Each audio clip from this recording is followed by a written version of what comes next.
안녕하세요. 신개념 말씀 탐구 시간 성경 공부 과외하기의 이부임 목사입니다.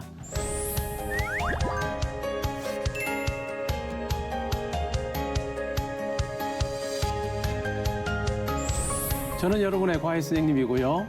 오늘도 저와 함께 마가복음의 말씀을 탐구해 볼 유튜브 K자매 출석했습니다. 안녕하세요, 목사님. 안녕하세요. 잘 지내셨어요? 잘 지내셨죠? 네, 잘 지냈습니다. 요즘 날씨가 참 춥죠? 네. K자매는 추위 많이 타나요? 네, 저 좀 추위를 많이 타는 편인 것 같아요. 더위는 좀 괜찮은데 추위를 많이 탑니다. 그렇군요. 네. 근데 만일에 눈사태를 만나서 K자매가 눈 속에 완전히 파묻혔다. 그러면 제일 먼저 해야 되는 일이 뭘까요? 눈을 빨리 파야 되지 않을까요? 눈을 빨리 네. 사방에 눈을. 어떻게 해야 되죠? 침을 태 하고 뱉어야 된대요. 침을 뱉어라? 네. 오, 왜요? 눈에 파묻히게 되면 이 방향 감각을 잃어버리잖아요. 아. 그래서 어느 쪽으로 뭐 나가야 살 수 있는지 모른다는 거죠. 근데 침을 태 뱉으면 중력에 의해서 아래로 떨어지겠죠. 네네. 그래서 떨어지는 방향 반대 위쪽을 파서 올라오면 나올 수 있다라고 하는 것이죠. 완전 꿀팁이에요. 감사합니다, 목사님. 뭐 이렇게 눈사태를 경험할 일이 있지는 그렇죠. 모르겠지만. 네네네. 근데 진짜 좋은 정보는 지금부터 제가 가르쳐 드릴 거예요. 네, 좋습니다. 우리 실제로 살면서 뭐 눈사태로 눈에 파묻힐 일은 네. 없을 수도 있잖아요. 근데 우리 인생에서 위기는 찾아오거든요. 그때 제일 먼저 해야 되는 게 뭘까? 오늘 우리 함께 공부해 보면 좋겠습니다. 네, 좋아요. 예.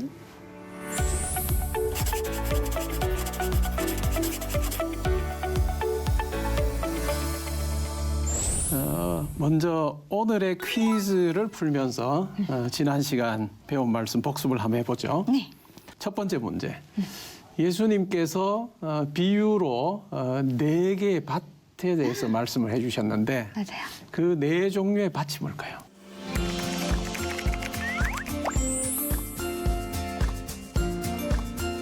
일단 첫 번째는 길가, 그리고 돌밭, 가시밭, 좋은 땅입니다. 아주 공부를 잘하고 또 기억을 잘하고 있네요. 네. 두 번째는 예수 문제. 네.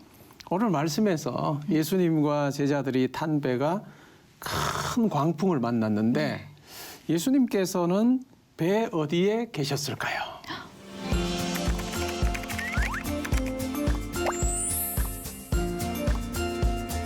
배 안쪽에. 안쪽, 배 안쪽. 그러면 배 바깥쪽이면 바다? 배 막 그런 데 있잖아요. 막 사람들이 자는 곳. 거기서 쉬는 곳에서 쉬는 곳. 쉬셨다. 맞아요. 쉬는 곳 아마 배 뒤쪽 편에 고물 쪽. 뒤쪽 편이겠죠. 배 나가는 쪽은 이물이라 하고 배 뒤쪽 편을 고물이라고 하는데 예수님께서 고물에서 주무셨다. 그렇게 나오죠. 네. 이물과 고물. 네. 자세한 내용은 잠시 후에 한번 살펴보도록 하죠. 네. 오늘 말씀은 마가복음 4장 35절부터 41절까지입니다.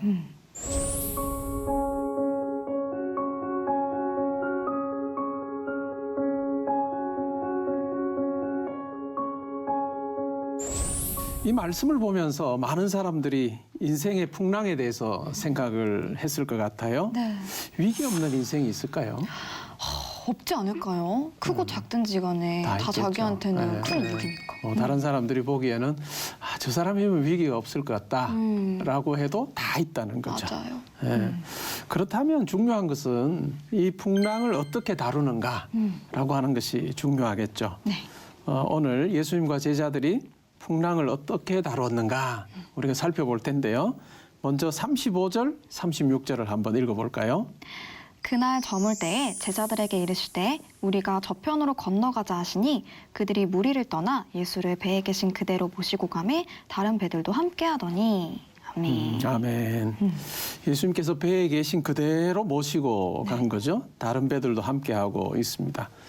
갈릴리 바다는 특히 이 풍랑이 갑자기 이는 것으로 유명했다고 해요.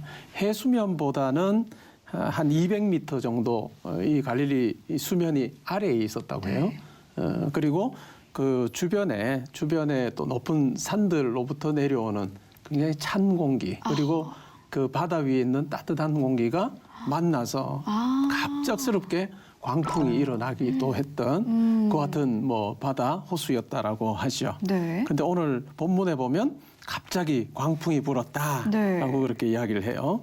상황이 얼마나 심각했는가 37절에 나와요. 한번 읽어볼래요?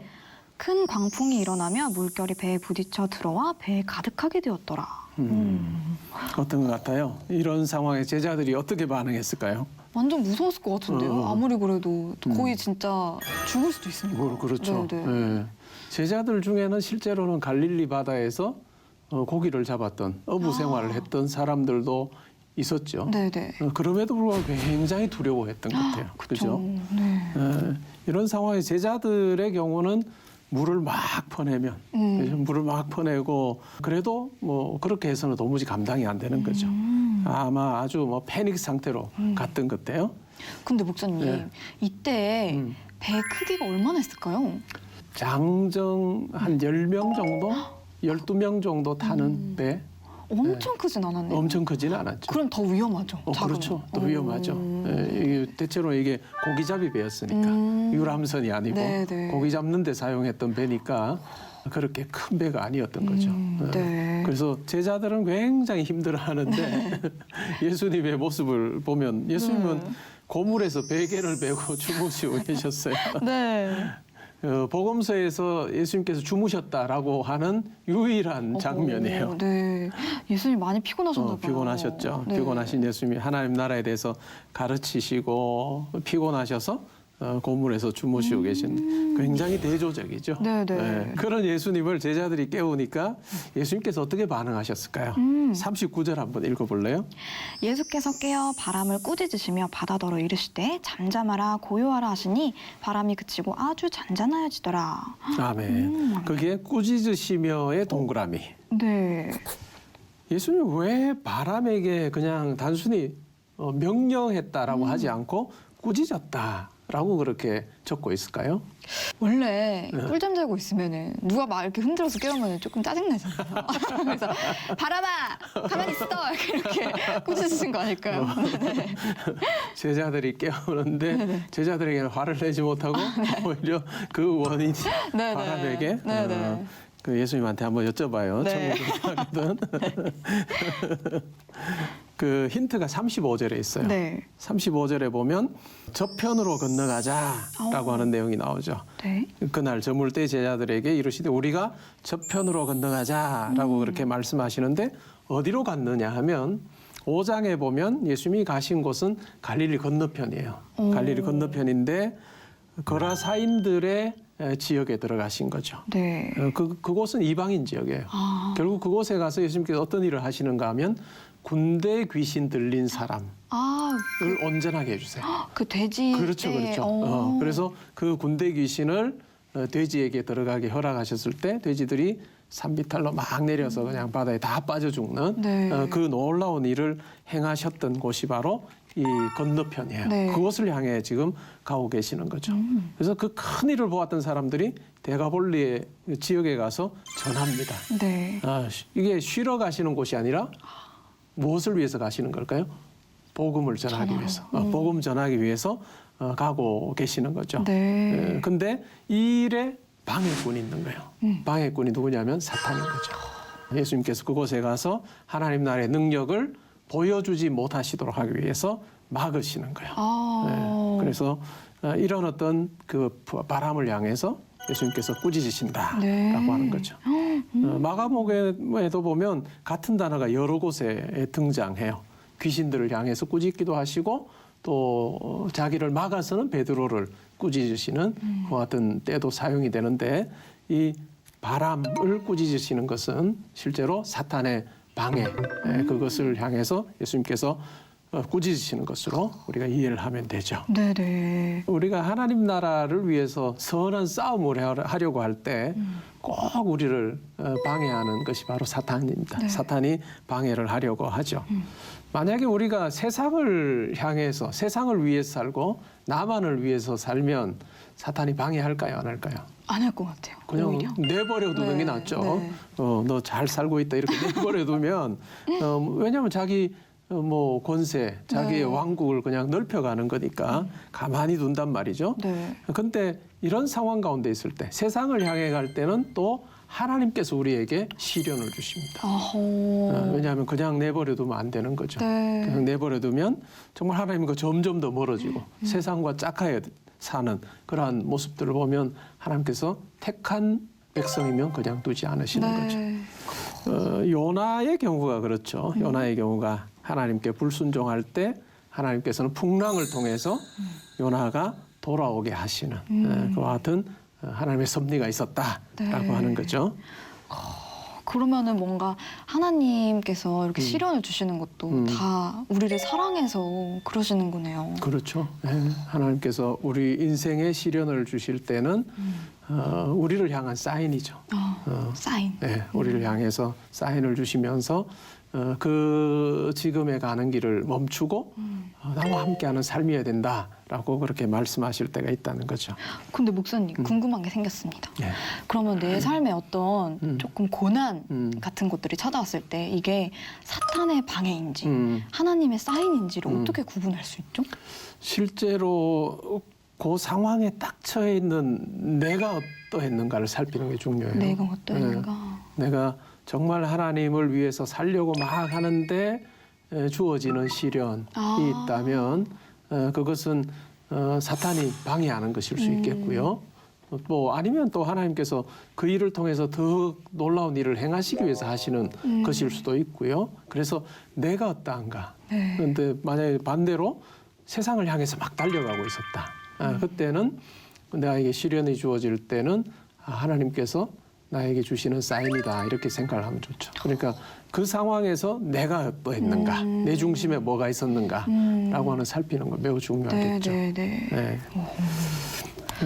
위기 상황 속에서 제자들의 행동은 적절했는가? 네. 38절 한번 읽어볼래요? 예수께서는 고물에서 베개를 베고 주무시더니 제자들이 깨우며 이르되 선생님이여 우리가 죽게 된 것을 돌보지 아니하시나이까 하니. 아멘.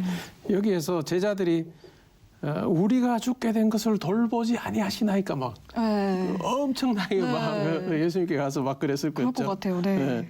이 말 속에는 불평하고 원망한 제자들의 어떤 다급한 이 심정이 담겨 있었겠죠.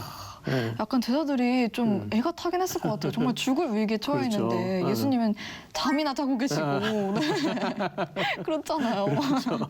자기들은 지금 기진맥진하고 완전 살 소망이 전혀 없는데 주님께서는 그냥 당연히 이렇게 주무시고 계시는 거 보니까 정말 힘들었겠죠. 네.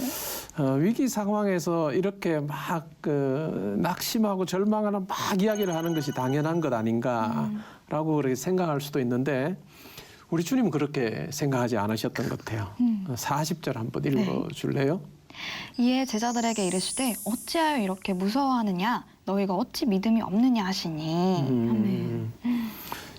제자들의 이와 같은 행동을 너희들 믿음이 없는 거다 이렇게 말씀하시는 거죠. 너희 믿음 없어서 이렇게 행동하고 있다라고 하시는 건데 어떻게 해서 그렇게 생각을 하셨을까 예수님이 생각을 해보면 이 사건이 있기 전에 예수님께서 하나님 나라의 능력을 많이 보여주셨어요. 귀신을 쫓아내기도 하시고 베드로의 장모의 열병을 고쳐주기도 하시고 문둥병자를 고치시고 중풍병자를 고치시고 이런 많은 일들을 보여주심으로 주님께서 정말 위기의 상황 가운데 함께 하셔서 정말 그 모든 위기들, 어려움들을 이겨내게 하시고 또 그 어려움이 오히려 하나님을 만나게 되는 통로가 되는 그런 것들을 제자들이 많이 보았다는 거죠. 근데 그러한 경험을 이전에 했음에도 불구하고 뭘까요? 지금 그 상황에 딱 처했을 때는 다 잊어버린 거예요. 그들 속에는 더 이상 이제 막 그런 이전에 일하셨던 그 예수님의 놀라운 그 역사들은 이제는 기억에 없는 거죠. 그러니까 위기 상황에서 믿음의 눈은 감기고 육신의 눈과 귀는 열린. 뭐 파도 풍랑 소리는 크고 막 위협하는 물결 보면서 낙담하게 되는 그러한 모습이죠. 네. 그러한 부분들을 보면서 예수님께서 그렇게 말씀하시죠. 왜 그렇게 믿음이 없느냐라고 그렇게 말씀하시는 거죠. 예수님의 능력을 경험한 제자들이 뭐라고 하는지 한번 41절에 한번 볼까요? 그들이 심히 두려워하여 서로 말하되 그가 누구이기에 바람과 바다도 순종하는가 하였더라. 아멘. 그가 누구이기에 바람과 바다도 순종하는가. 근데 목사님, 네. 방금 목사님 말씀해 주셨던 것처럼 제자들은 예수님의 능력도 경험하고 기적도 체험했는데 아직도 그가 누구이기에 이런 얘기를 하네요. 그러면 예수님을 온전히 진짜 메시아로 몰랐던 건가요? 몰랐던 걸 거예요. 지금 알아가는 과정이긴 한데 네. 알아가는 과정이고 정말 놀라운 능력을 행하시는 그런 예수님, 우리와는 좀 다르신 분이긴 하다라고 하는 생각을 그들이 가지고는 있었던 거죠. 그리고 특별히 사람에 대해서 네. 뭐 병든 자를 고치고 귀신 들린 자를 뭐 온전하게 하고 사람과 관계된 일들을 보면서는 그렇구나라고 했는데 이건 그거보다 더 큰 차원이죠. 그러니까 자연을 향해서, 네네. 바다를 향해서, 바람을 향해서 말씀하시는데도 순종하여 잠잠하게 되는, 잔잔해지는 것을 보고 또 다른 측면을 발견하는 거죠. 또 다른 측면을. 네. 그래서 그가 누구기에 바람과 바다도 순종하는가. 이제까지 보았던 예수님의 그 모습과는 또 다른 차원의 더 권능의 모습을 발견했죠. 우리 인생의 위기, 실제로 주님을 알고 그분의 뜻을 발견하는 기회라 할 수 있겠죠. 인생의 풍랑에서 정말 주님을 만나고 주님이 어떠한 분이신가를 깨닫게 될 때 그곳에서 하나님의 임재를 체험하라. 네. K자매의 위기의 순간 누구를 생각해야 될까요? 하나님! 하나님을 생각하는 게 참 중요하겠죠. 네. 그죠? 내 인생의 목표가 무엇이고 내가 무엇으로 살고 있는가, 원동력이 뭔가라고 하는 것을 살피는 건 참 중요한 것 같아요. 철로 역정으로 매우 유명한 존 버니언, 우리말로는 그냥 버니언이라고 그렇게 번역을 하기도 하는데 베드포드, 영국의 베드포드라고 하는 지역의 감옥에 갇히죠. 제가 베드포드 지역을 가봤는데 굉장히 그 지하로 조금 내려가는 굉장히 컴컴하고 굉장히 불쾌감을 주는 그런 감옥이에요. 근데 그 감옥에서 주님을 뜨겁게 만납니다. 그리고 그가 이렇게 고백해요. 내 생애에서 지금처럼 하나님의 말씀에 이렇게 몰입해 본 적이 없다. 이전에는 보아도 깨닫지 못했던 것들이 깨달아진다. 그리스도께서 실제로 내 삶에 분명히 역사하심을 느낀다. 나는 그분을 보고 그분을 만나는 기쁨을 누리고 있다라고 그렇게 아주 담대한 선언을 한 것이죠. 아멘.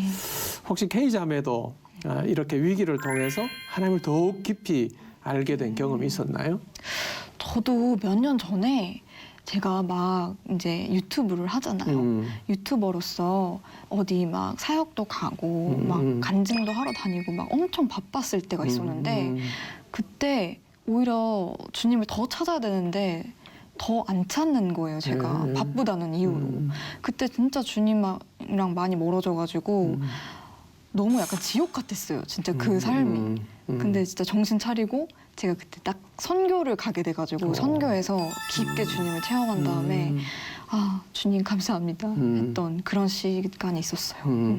점점 더 바쁘고 사람들은 더 알아주고 이름은 더 잘 알려지고 있음에도 불구하고 공허함을 느끼는 거지. 공허함을 느꼈고 그런 어떤 상황. 그러니까 외적으로 보기에는 굉장히 좋았지만 그게 어떤 면에서는 굉장히 인생의 큰 풍랑처럼 여겼고 그때 맞아요. 주님을 또 뜨겁게 만나는 경험이 있었네요. 맞아요. 이런 저를 만나주셨어요. 너무 감사하네요. 네. 우리 인생에서 제일 중요한 것이 있다면 하나님을 절대적으로 신뢰하는 것 같아요. 아멘. 내 경우의 수와 다르게 역사하시는 하나님. 모든 상황과 여건을 사실 다스리고 계시는 그것이 하나님의 손에 있기 때문에 그분을 신뢰하는 것, 또 그분을 경외하는 것, 그것은 매우 중요하죠. 우리가 그분을 신뢰할 때 우리가 낙심하지 않을 수 있는 거죠. 그래서 낙심하는 자기 영혼을 향해서도 내 영혼아 내가 어찌하여 낙심하며 어찌하여 불안해하느냐. 너는 하나님께 소망을 두라. 그가 나타나 도우심으로 말미암아 내가 여전히 찬송하리로다라고 그렇게 고백하는 시인처럼 우리도 그렇게 고백하며 살아야 되는 거죠. 네. K자매 오늘 성경 공부 과외하기 통해서 느낀 점이 어떤 것이 있나요? 뭔가 진짜 많은 분들의 간증을 들을 때도 그렇고 저도 그렇고 사람이 폭풍을 만나야 하나님을 더 깊게 경험하는 걸 보면서 인간은 꼭 폭풍을 만나야지 하나님을 찾는가 이런 생각도 들기도 하고 맞아요. 저도 그랬던 것 같고 그래서 그 모든 것이 진짜 하나님의 은혜인 것 같다는 생각도 들어요. 맞아요. 그 폭풍에 잠기지 않도록 또 하나님을 바라보게 하시고 그 은혜를 부어주시니까 더 예수님의 사랑을 뜨겁게 느꼈던 시간이었던 것 같습니다. 맞아요. 그렇죠. 우리가 사실 겸손할 때 하나님을 만나는데 우리 인간이 어떤 존재인가 하면 그냥 자기 스스로 겸손할 수 있는 존재는 아닌 것 같아요. 네. 그러니까 겸손할 수밖에 없는 상황에서 겸손하게 되는 그게 인생의 풍랑이기도 하죠. 또 어려움이기도 하죠. 그래서 겸손할 수밖에 없는 상황 가운데서 겸손케 하시는 하나님. 그 부분 은혜고 사랑. 맞아요. 예, 그리고 그 안에서 하나님 만나게 하시는 그런 감격. 그것이 우리 가운데 있다라고 하는 것이죠. 네. 자, 그럼 오늘 배운 말씀 요약 정리해 보겠습니다. 첫째, 인생의 풍랑에 나 홀로 있는 것이 아니라 예수님이 함께 하신다. 아멘. 둘째, 위기의 순간에 풍랑을 보지 말고 예수님을 의지해야 한다. 셋째, 예수님을 아는 자는 예수님의 신실한 제자로 살아야 한다. 아멘. 아멘. 지난 시간 내준 숙제, 풍랑을 만난 제자들과 예수님에 대해서 브이로그 만들어봤나요? 네, 만들어봤습니다. 오. 특별히 이번에는 저희 성경공부 과외하기 PD님과 작가님과 함께 카약을 타러 카약? 네. 갑자기 PD님이 데려가셔가지고 태우신 거예요. 그래가지고 거기에서 약간 풍랑까지는 아니지만 그래도 물에 떠있는 배에서 그 흔들리는 무서움을 한번 느껴보고 왔습니다. 오, 기대되네요. 네. 같이 한번 볼까요? 네.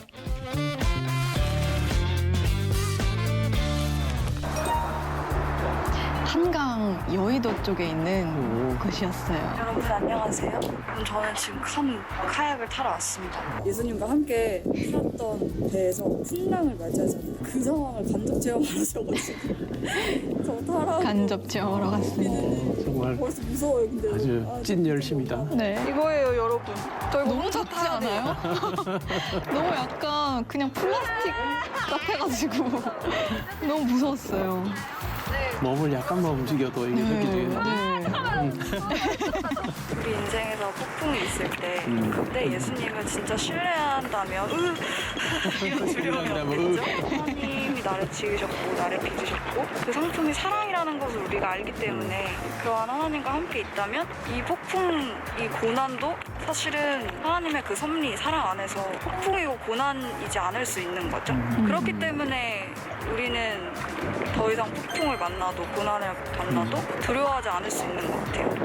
너무 예쁘지 않나요? 어떻게 이런 곳이 있을 수 있어요? 즐겨 그냥 피할 수 없으면 해요. 즐겨. 내 삶의 고난 폭풍 즐기는 거야. 지금 약간 불안한 게 좀 이따 보자 어떻게 되나. 그러면 물에 젖고 그러고도 이제 끝나고 돈 깨지고 그럼 그렇게 사는 거야. 그냥 그렇게 가는 거야. 뭐 죽어? 죽으면 천국 가는 거야. 그냥 인생 죽으면 죽으려고 가는 거지. 뭘 그렇지 않나요? 아니, 재밌어요, 여러분들. 이거 한 번씩 해보세요. 바지에 물이 많이 적긴 하지만요. 물 안 좋으면서 가는 인생이 어딨어. 고난 안 겪고 힘듦이 없는 인생이 어딨냐. 인생은 그런 것이다. 그렇다면 우리가 그것을 어떻게 받아들일 것이냐. 그것이 중요한 거 아니겠습니까? 무서워서 저런 거 아니야? 사실 그렇습니다. 여러분, 다 했어요. 바지가 다 젖었어요. 진짜 다 젖었어요, 바지가.